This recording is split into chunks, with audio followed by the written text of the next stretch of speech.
बार्टी आणि सारथीच्या संदर्भात अजित पवार यांनी विधानसभेमध्ये निवेदन दिलं आणि एक मोठं विधानही केलंय। स्कॉलरशिपसाठी एकाच कुटुंबामधले 5-5 जण पीएचडी करू लागतात, याच्या संदर्भातलं विधान आज अजित पवार यांनी केलं। पैसे मिळतात म्हणून एकाच कुटुंबामधील विद्यार्थी पीएचडी करत असल्याचं अजित पवार म्हणाले। त्यामुळे इतर विद्यार्थ्यांचं नुकसान होतंय असंही अजित पवारांचं वक्तव्य होतं। काही ठिकाणी एकाच परिवारातले 42-45 हजार रुपये मिळतात म्हणल्यानंतर 5-5 लोक पीएचडी करायला लागलेत एका फॅमिलीतले।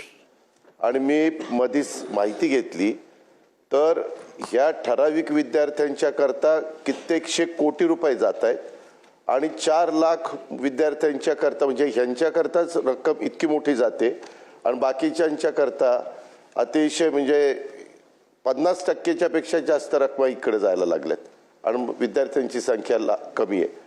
मला असं वाटतं की अनेक वेळा दादा एखादी गोष्ट बोलतात तर लोक त्याचा वेगळा अर्थ काढतात, पण मुळामध्ये ही योजना जी सुरू केलेली आहे ती जे काही आपले हुशार लोक आहेत, मुलं आहेत, पण पीएचडी अफोर्ड करू शकत नाही त्या लोकांकरता ती काढलेली आहे। आता एका घरातले 5 लोक जर योजनेचा लाभ घेतील तर इतर घरातले जे काही आपले गरीब लोक आहेत, होतकरू आहेत, त्यांना त्याचा लाभ मिळणार नाही। दादांनी व्यक्त केलेली चिंता बरोबर आहे।